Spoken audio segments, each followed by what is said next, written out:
Well. Here we go again. Another week of the Dallas Cowboys that even when they win, they lose. Every time they play a good team, supposedly after the Dallas Cowboys beat the said good team, they're no longer good. And then if it's not the fact that the win wasn't pretty, then it's got to be about the drama. People are always looking for storylines. In particular, there's a storyline that everyone keeps trying to stir up by saying that Dak Prescott and CeeDee Lamb got beef with each other. And Chris Collinsworth didn't help it out any last night by staying on this issue of the camera panning to CeeDee Lamb seeming to say something to Dak Prescott, and people are saying things like he said, poor throw for. Let's look at the video.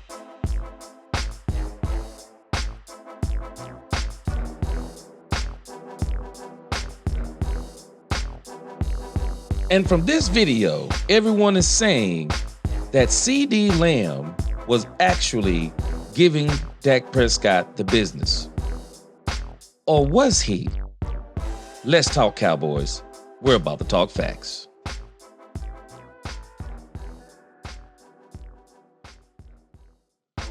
Welcome, Cowboy fans and Cowboy haters alike. I'm the G, and I'm the host of Let's Talk Cowboys, where we talk facts. Oh, let's talk facts. You know, I'm going to make another video about CeeDee Lamb later on. But people do not understand something, and I'm going to give CeeDee Lamb a lot of credit.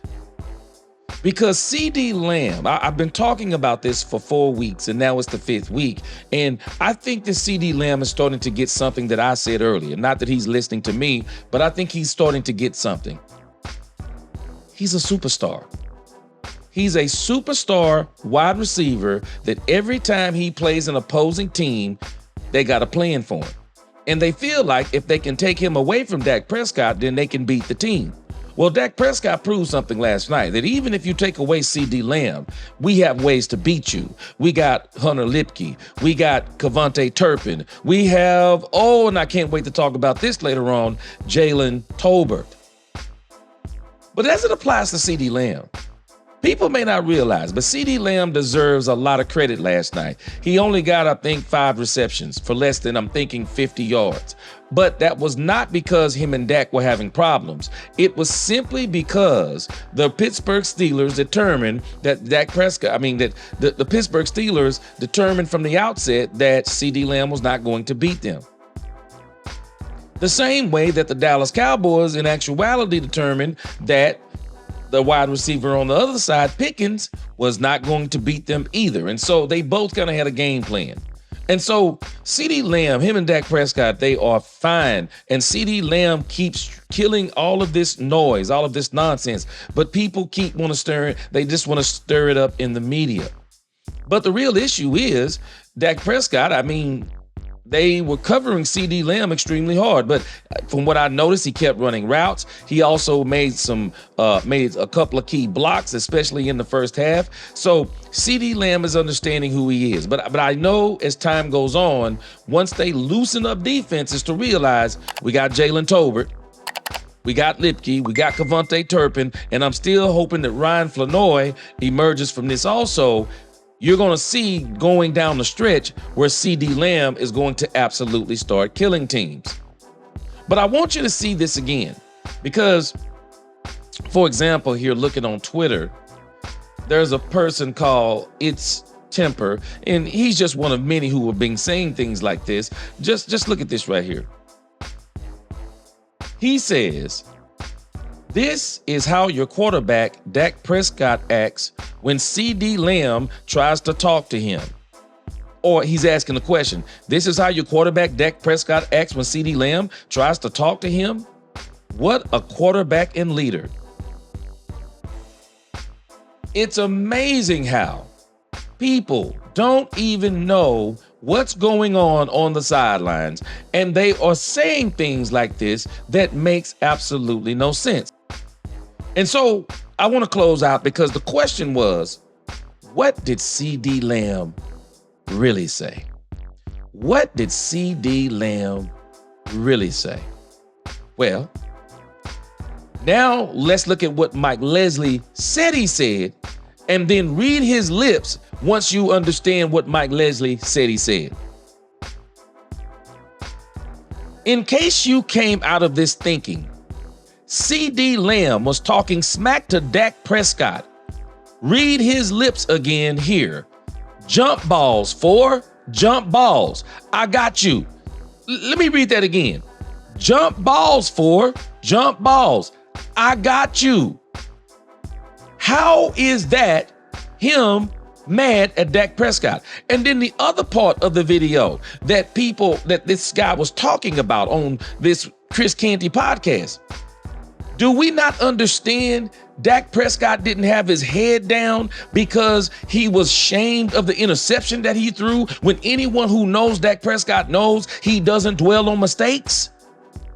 He was looking at the Microsoft pad, looking at the play of why he threw the interception. And so while CeeDee is talking to him, what is he looking up for? He's studying, what is the mistake that I made?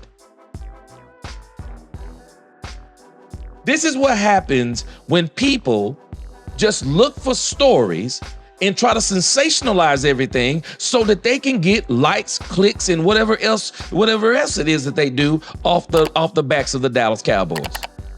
And if that's not enough for you, and let's look again, and I'm sorry, look, notice how zoomed in they are, because they don't want to show you Dak Prescott is looking at the pad. But let's look at something else here. Let's hear in CeeDee Lamb's own words. I'm going to take CeeDee Lamb's words and Dak Prescott's words over Chris Canty and anyone else, unless you bring me some secret recording or bring us some secret recording. There is nothing going on between Dak Prescott and CeeDee Lamb other than we got to understand what it is.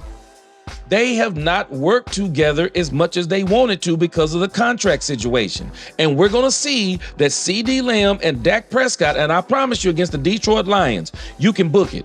I guarantee you CeeDee Lamb is going to touch that ball 15 times. He's going to have 100 plus yards receiving. He's going to have at least one touchdown, probably two. And we're still going to see where Dak Prescott is still going to be hitting Jalen Tolbert, still going to be hitting Ferguson, still going to be hitting Lipke, and definitely are going to try to take the top off of that Detroit Lions offense by putting Kevontae Turpin in. And we're going to see the debut of Dalvin Cook along with Rico Dowdle. And I'm telling you, the Dallas Cowboys are going to give the Detroit Lions everything and more that they want. And they're going to stay at home, and they're going to be victorious. They're going to be victorious at home. They're not going 0-3 in the regular season and 0-4 counting the playoffs at home. But let's hear what CeeDee Lamb has to say. Like in the huddle, in that moment. Everybody's calm, everybody's composed. I mean, we understand what we got to do. We got to go put the ball in the end zone, and that we did. John, and you see Jalen make that play. What's going on in your mind? I'm so happy for him. I told him earlier in the week, like, he's going to be the reason that we do win plenty of games. And just kind of instilling that confidence in him within a whole week. And him along with Terp and JB, understanding that B. Cooks is down now. And obviously he knows that we still thinking about him. Brandon, that is. But, that's huge on B. Tolbert, sorry. Huge on Tolbert. Happy for him. And looking forward to next week. Is that final drive, overcoming the adversity? Yeah, I told him perseverance, man. That's all we need at QB, and he's the epitome of that. I mean, everything that he's able to overcome off the field and on the field, and man, again, come out with the dub. Now y'all tell me, unless CeeDee Lamb is lying, and unless now that we know what he said on the sideline to Dak Prescott and what he's saying about Tolbert, what he told Tolbert earlier in the week, either Chris Canty once again does not know what he's talking about. His entire show, who are getting paid to do what they do, have done no kind of research to find out what he really said. Unless they know something that we don't know, again, I'm taking what CeeDee Lamb said, and I'm taking what Dak Prescott is saying, and I'm taking what I'm watching on the field. These two players are getting on the same page. And I'm telling you, within the next 2 to 3 weeks, these two guys are going to be killing the league, especially because CeeDee is saying the same thing I said in a video earlier. I'm going to put it in the description and put a link above. I said Jalen Tolbert is the most important wide receiver on the Dallas Cowboys team, because he's going to be the one going forward. If he keeps doing what he's doing, he's going to free up CeeDee Lamb. And CeeDee Lamb, watch what I tell you, he's going to start eating, and eating, because now they will not be able to turn all of their attention on him. Come on, man. We got to stop making this stuff up. If you like this video, please like, share, subscribe, hit that notification bell, and tell folks out there, there is a YouTube channel by someone who just simply loves the Dallas Cowboys that will speak facts and let you know what's really going on with the Dallas Cowboys. Until the next time, let's talk Cowboys, where we talk facts. Peace.